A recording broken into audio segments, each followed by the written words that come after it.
ಕಾಲಿಲ್ಲದೆ ನಡೆಸುವ, ಕೈಯಿಲ್ಲದೆ ಹಿಡಿಸುವ, ಹಲ್ಲಿಲ್ಲದೆ ತಿನಿಸುವ, ಹೊಟ್ಟೆ ಇಲ್ಲದೆ ಉಣಿಸುವ. ದೇವ್ರು ಹೇಗಂದರೆ ಹೀಗಂತೆ, ದೇವರು ಹೇಗಂದರೆ ಹೀಗಂತೆ. ಇದು ಉಪನಿಷತ್ತುಗಳಲ್ಲಿ ಬಂದಂತಹ ಕತೆ. ಅದೇನೆಂದರೆ ಕಾಲಿಲ್ಲದೆ ನಡೆಸುವ, ಅವನಿಗೆ ಕಾಲಿಲ್ಲ ಅಂದರೆ ನಡಿಲಿಕ್ಕೆ ಕಾಲೇ ಬೇಕಂತಿಲ್ಲ ಅವನಿಗೆ. ನಡಿಬೇಕಾದ್ರೆ ನಮಗೇನು ಬೇಕು? ಕಾಲು ಬೇಕು.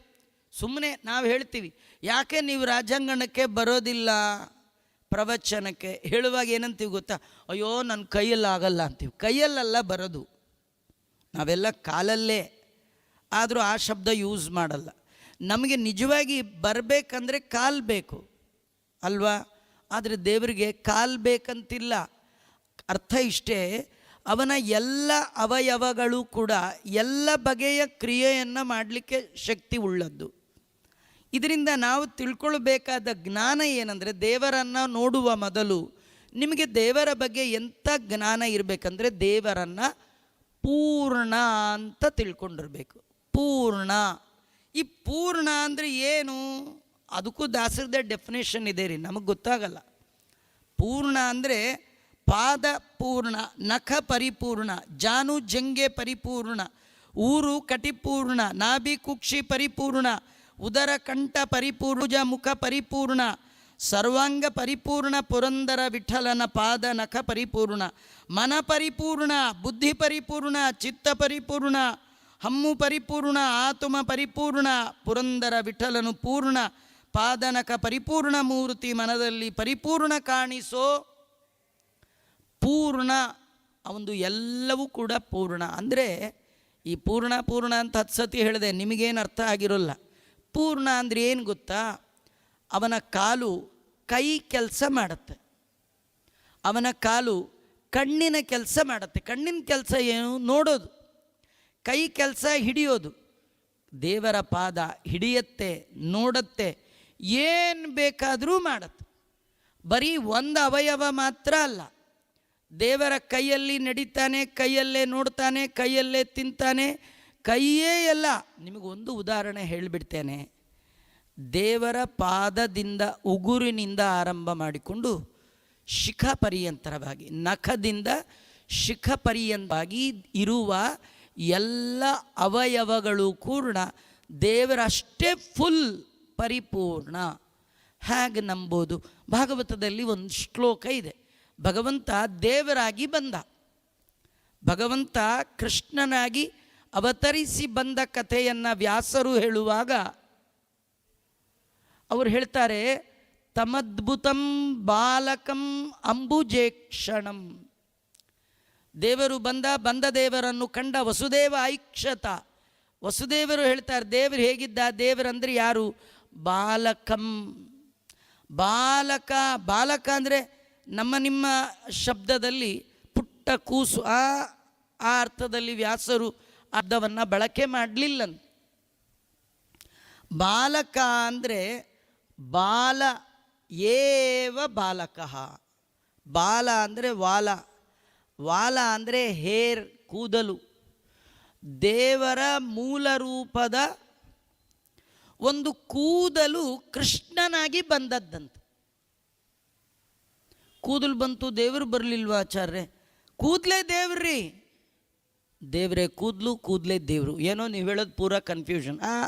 ಕನ್ಫ್ಯೂಷನ್ ಮಾಡ್ಕೊಳ್ಬೇಡಿ. ನೋಡಿ, ದೇವರ ಕೂದಲು ನಮ್ಮಂತೆ ಕತ್ತರಿಸಲಿಕ್ಕೆ ಬರುವಂಥ ಕೂದಲಲ್ಲ, ಅದು ಪರಿಪೂರ್ಣವಾದ ಜ್ಞಾನ ಘನವಾದದ್ದು, ಆನಂದ ಜ್ಞಾನ ಘನವಾದ ಕೂದಲು.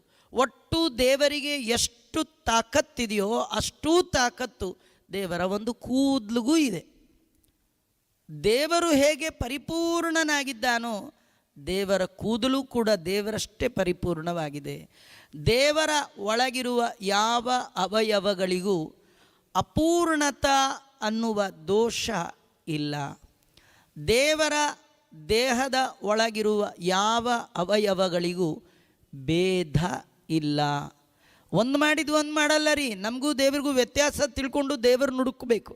ದೇವರನ್ನು ಹುಡುಕುವ, ತಡುಕುವ, ಮಿಡುಕುವ ಪ್ರಯತ್ನ ಮಾಡುವವ ದೇವರ ಬಗ್ಗೆ ಮೊದಲು ಸರಿಯಾಗಿ ತಿಳ್ಕೊಳ್ಬೇಕು. ಏನಂತ ತಿಳ್ಕೊಳ್ಬೇಕು? ದೇವರಂತೆ ಯಾರೂ ಇಲ್ಲ, ಯಾರಂತೆ ದೇವರಿಲ್ಲ. ದೇವ್ರ ಥರ ಯಾರಿಲ್ಲ. ಮೊದಲು ನಮ್ಮ ಥರ ಅಂತೂ ಇಲ್ಲ.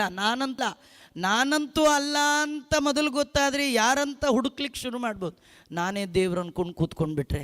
ಅದಕ್ಕೆ ದೇವ್ರಿಗೂ ನಮಗಿರೋ ದೊಡ್ಡ ವೈಲಕ್ಷಣ್ಯ, ಅವನು ಪೂರ್ಣ, ನಾವು ಅಪೂರ್ಣರು. ದೇವರ ಪೂರ್ಣತೆ ಅಂದರೆ ಏನು? ದೇವರ ಕೂದಲಿನಿಂದ ಆರಂಭ ಮಾಡಿಕೊಂಡು ಉಗುರಿನ ಪರ್ಯಂತರವಾಗಿ ಎಲ್ಲವೂ ಪೂರ್ಣ.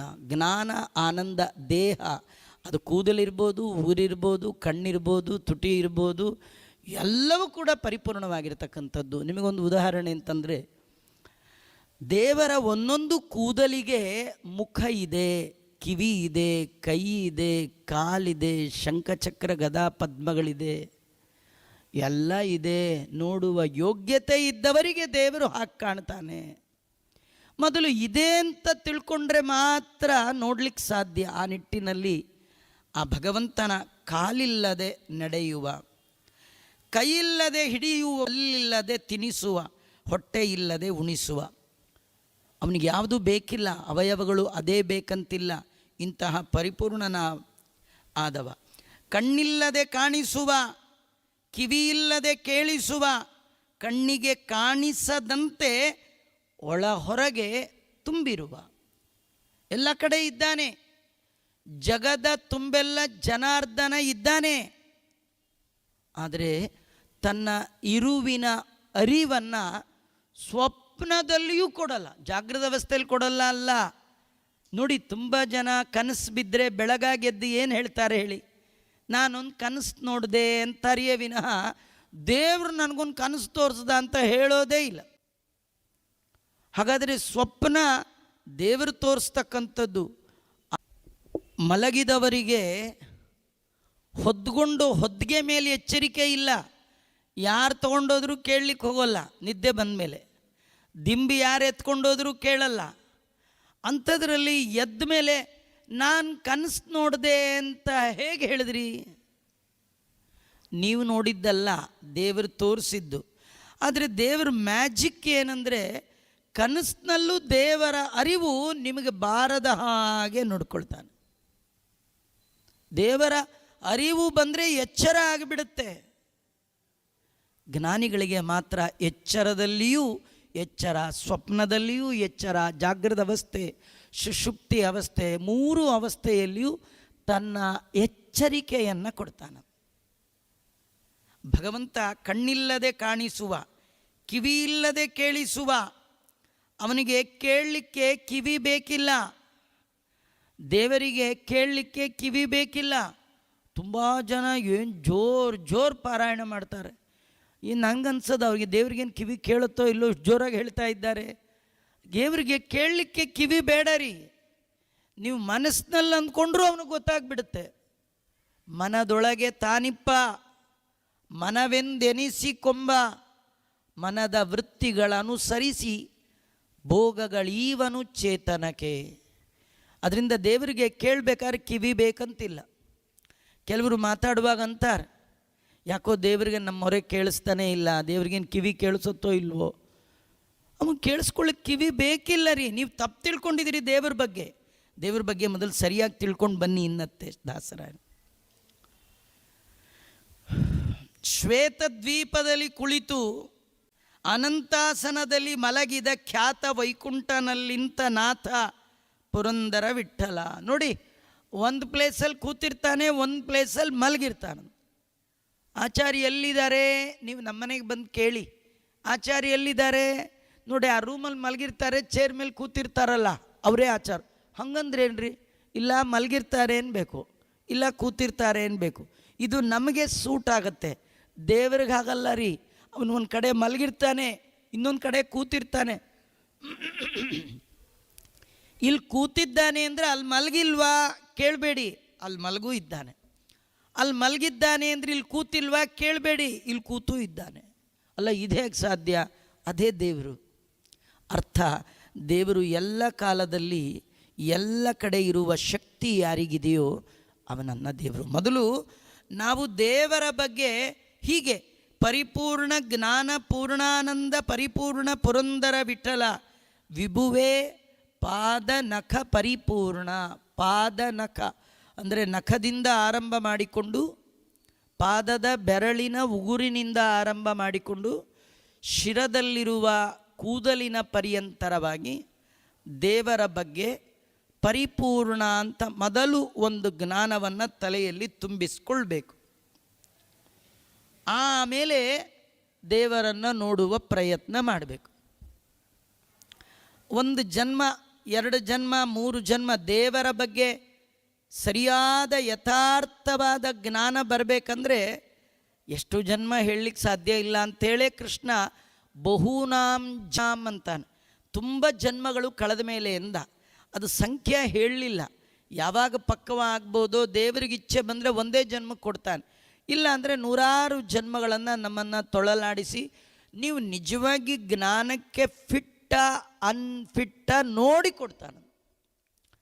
ಹಾಲು ಪಾತ್ರೆ ಒಳಗೆ ಹಾಕಿಸ್ಕೊಳ್ಳುವಾಗ ಅದು ಹಾಕಿಸ್ಕೊಳ್ಬೋದೋ ಬೇಡವೋ, ಸರಿಯಾಗಿ ತೊಳೆದಿದೆಯೋ ಇಲ್ವೋ ಅದನ್ನು ನೋಡಿ ಹಾಕಬೇಕ್ರಿ. ಏನೋ ನೆನ್ನೆ ಟೀ ಮಾಡಿದ ಪಾತ್ರೆಗೆ ಇವತ್ತು ಹಾಲು ಹಾಕ್ಸ್ಕೊಂಡು ಒಲೆ ಮೇಲಿಟ್ಟರೆ ಹಾಳಾಗಿ ಹೋಗಿಬಿಡುತ್ತೆ. ಹಾಗೆ ಕೊಳಕು ಭಾವನೆಗಳಿಂದ ಯುಕ್ತವಾದ ಮನಸ್ಸಿನ ಒಳಗೆ ದೇವರ ಕಥೆಯನ್ನು ಕೇಳಿದರೆ ಆ ಜ್ಞಾನ ಭಕ್ತಿ ವೈರಾಗ್ಯಕ್ಕೆ, ದೇವರ ದರ್ಶನಕ್ಕೆ ಕಾರಣ ಆಗೋಲ್ಲ. ಆ ದೇವರ ಬಗ್ಗೆ ಬೇಕು ಬೇಕು ಬೇಕು ಬೇಕು ಭಾವ ಬಹುಜನ್ಮದಲ್ಲಿ ಬಂದಾಗ ದೇವರಿಗೆ ಕಾರುಣ್ಯ ಬಂದು ಅವನು ತನ್ನ ಇರುವಿನ ಅರಿವನ್ನು ಕೊಡ್ತಾನೆ, ಜ್ಞಾನವನ್ನು ಕೊಡ್ತಾನೆ. ದೇವರನ್ನು ತಿಳಿದ ಮೇಲೆ ದೇವರನ್ನು ನೋಡಬೇಕು, ದೇವರನ್ನು ತಿಳಿಬೇಕು, ನೋಡಬೇಕು. ನೀವು ಯಾರಿಗೋ ನಿಮ್ಮ ಪರಿಚಯದವರು ಏರ್ಪೋರ್ಟಿಗೆ ಬಂದಿರ್ತಾರೆ, ಕರ್ಕೊಂಡು ಬರ್ಲಿಕ್ಕೆ ಹೋಗ್ತೀರಿ, ನಿಮ್ಗೆ ಅವ್ರ ಬಗ್ಗೆ ಗೊತ್ತಿದೆ, ಅವ್ರು ಹೇಗಿದ್ದಾರೆ ಗೊತ್ತಿದೆ, ಎಷ್ಟೊತ್ತಾದರೂ ಬರಲ್ಲ. ಆಗ ನೀವೇನು ಮಾಡ್ತೀರಿ? ಪರಿತಪಿಸ್ತೀರಿ. 7 ಗಂಟೆಗೆ ಬರಬೇಕಿತ್ತು, 7 ಗಂಟೆಗೆ ಲ್ಯಾಂಡ್ ಆಗಬೇಕಿತ್ತು, 8 ಆಯಿತು ಬರಲಿಲ್ಲ, 9 ಆಯಿತು ಬರಲಿಲ್ಲ, ಯಾವಾಗ ಬರ್ತಾರೋ ಯಾವಾಗ. ಆ ಭಾವನೆ ದೇವರನ್ನು ನೋಡುವ ಬಯಕೆ ಇದ್ದವನಿಗೆ ಬರಬೇಕು. ಕಂಗಳಿದ್ಯಾತಕೋ ಕಾವೇರಿ ರಂಗನ ನೋಡದ, ಜಗಂಗಳೊಳಗೆ ಮಂಗಳೂತಿ ರಂಗನ ಶ್ರೀಪಾದಂಗಳ ನೋಡದ. ಕಂಗಳಿದ್ಯಾತಕೋ ಕಾವೇರಿ ರಂಗನ ನೋಡದ. ಒಂದು ಕಾವೇರಿ ನದಿ ತೀರದ ರಂಗ ಅಂತ, ಅದು ಶ್ರೀರಂಗಪಟ್ಟಣ ತಮಿಳ್ನಾಡಲ್ಲಿ ಒಂದು ಶ್ರೀರಂಗ. ಇವೆಲ್ಲ ಇನ್ನೊಂದು ರಂಗ ಯಾವುದು ಗೊತ್ತಾ? ಉಡುಪಿ ರಂಗನೇ, ಇವನು ರಂಗನೇ. ಇವನನ್ನು ನೋಡ್ಬೇಕಾದ್ರೆ ಕಾವೇರಿ ಅಂದರೆ ಯಾವುದೋ ಕಾವೇರಿ ನದಿ ಅಂತ ಹೋಗ್ಬಿಟ್ಟಿರ, ಕಾವು ಏರಿ ನೋಡಬೇಕು. ಕಾವು ಯಾವುದದು? ಭಕ್ತಿಯ ಕಾವು, ಬಿಸಿ ಭಕ್ತಿಯಿಂದ ನೋಡಬೇಕು ದೇವರನ್ನು. ಸುಮ್ಮನೆ ನೋಡಿ ಏನು ಪ್ರಯೋಜನ? ಎಷ್ಟು ಜನ ನೋಡ್ತಾರೆ ಅಲ್ವಾ? ತುಂಬ ಜನ ನೋಡೋದೇ ಇಲ್ಲ. ಕನಕ ನಾ ಹೋದ್ಸತಿ ಕೂಡ ಹೇಳಿದ್ದೆ, ಕನಕ ಕಿಂಡಿಯಲ್ಲಿ ಕೃಷ್ಣನ್ ನೋಡ್ದ, ನಾವೆಲ್ಲ ಕಿಂಡಿಯಲ್ಲಿ ಕನಕವನ್ನೇ ನೋಡ್ತೀವಿ. ಕನಕ ಅಂದರೆ ಬಂಗಾರ. ಎಷ್ಟು ಬಂಗಾರ ಹಾಕಿದ್ದಾರೆ, ಏನು ಕವಚ, ಇದನ್ನು ನೋಡ್ತೀವಿ ವಿನಃ, ಕವಚ ನೋಡ್ತೀವಿ ವಿನಃ, ಮುಖವಾಡ ನೋಡ್ತೀವಿ ವಿನಃ ಒಳಗಿರುವ ಕೃಷ್ಣನನ್ನು ಕಾಣುವ ಶಕ್ತಿ ನಮಗಿಲ್ಲ. ಏನೇ ಕವಚ ಹಾಕಿದರೂ ನಿಮಗೆ ಕೃಷ್ಣ ಕಾಣಬೇಕು, ಕೃಷ್ಣನ ಸುಂದರವಾದ ಹೊಟ್ಟೆ ಕಾಣಬೇಕು, ಕೃಷ್ಣನ ಸೊಂಟ ಕಾಣಬೇಕು, ಕೃಷ್ಣನ ಕುತ್ತಿಗೆ ಕಾಣಬೇಕು, ಕೃಷ್ಣನ ವಿಶಾಲವಾದ ವಕ್ಷಸ್ಥಲ ಕಾಣಬೇಕು, ಕೃಷ್ಣನ ಆ ಕೆಂಪಾದ ತುಟಿ ಕಾಣಬೇಕು, ಕೃಷ್ಣನ ನಾಸಿಕ ಕಾಣಬೇಕು, ಕೃಷ್ಣನ ಆ ಕೆನ್ನೆ ಕಾಣಬೇಕು, ಕೃಷ್ಣನ ಹುಬ್ಬು ಕಾಣಬೇಕು, ಕೃಷ್ಣನ ನೋಟ ಕಾಣಬೇಕು. ಏನು ಕಾಣುತ್ತೆ ನಮಗೆ? ಏನು ಕಾಣಲ್ಲ, ಅದು ಕಾಣಬೇಕು. ಅವರಂತಾರೆ, ಎಂದಿಗಾದರೊಮ್ಮೆ ಜನರು ಬಂದು ಭೂಮಿಯಲ್ಲಿ ನಿಂದು. ಅಲ್ಲ, ಬಂದವರೆಲ್ಲ ದೇವರು ನೋಡಲಿಕ್ಕೆ ಭೂಮಿ ಮೇಲೆ ನಿಂತ್ಕೊಳ್ತಾರೆ. ಅದೇನು ಭೂಮಿ ಮೇಲೆ ನಿಂದು? ಆ ಭೂಮಿ ಮೇಲೆ ಅಂದರೆ ನೆಲದ ಮೇಲೆ ನಿಂತ್ಕೊಳ್ಳಿ ಅಂತ ಹೇಳಿದ್ದಲ್ಲ. ಈ ಭೂಮಿಯಲ್ಲಿ ಬೇಕಾದಷ್ಟು ಜನ್ಮ ಬಂದಿದೆ. ನರಿ ಆದಾಗಲೂ ಭೂಮಿ ಮೇಲೆ ಬಂದದ್ದು. ನಾಯಿ ಆಗಿದ್ರಿ, ಕುರಿ ಆಗಿದ್ರಿ, ಕೋಳಿ ಆಗಿದ್ರಿ, ಕತ್ತೆ ಆಗಿದ್ರಿ. ಯಾವುದಾದ್ರೂ ಜನ್ಮದಲ್ಲಿ ಬಸ್ ಹತ್ತಿ ಕೃಷ್ಣಾಷ್ಟಮಿ ಉಡುಪಿಗೆ ಹೋಗಬೇಕು ಅಂತ ಬಂದಿದ್ದ ಕತೆ ಕೇಳಿದ್ದೀರಾ? ಯಾವುದಾದ್ರೂ ಜನ್ಮದಲ್ಲಿ ಶ್ರೀರಂಗಪಟ್ಟಣದಲ್ಲಿ ಶ್ರೀರಂಗನಾಥ ಮಲಗಿದ್ದಾನೆ ಅಂತ ಹೋಗಿದ್ರಾ? ಹಾಗಾಗಿ ಎಂದಿಗಾದರೊಮ್ಮೆ ಜನರು, ಯಾವುದಾದ್ರೂ ಒಂದು ಜನ್ಮದಲ್ಲಿ ಮಾನವ ಜನ್ಮ ಬಂದಾಗ, ಈ ಭೂಮಿ ಮೇಲೆ ಬಂದಾಗ ಭರತ ಖಂಡದಲ್ಲಿ ಬಂದಾಗ ಭಗವಂತನ ಬಗೆ ಬಗೆಯ ರೂಪಗಳ ಅವತಾರಕ್ಕೆ ಕಾರಣವಾದ ಪವಿತ್ರವಾದ ನೆಲ ಭರತ ಭೂಖಂಡ.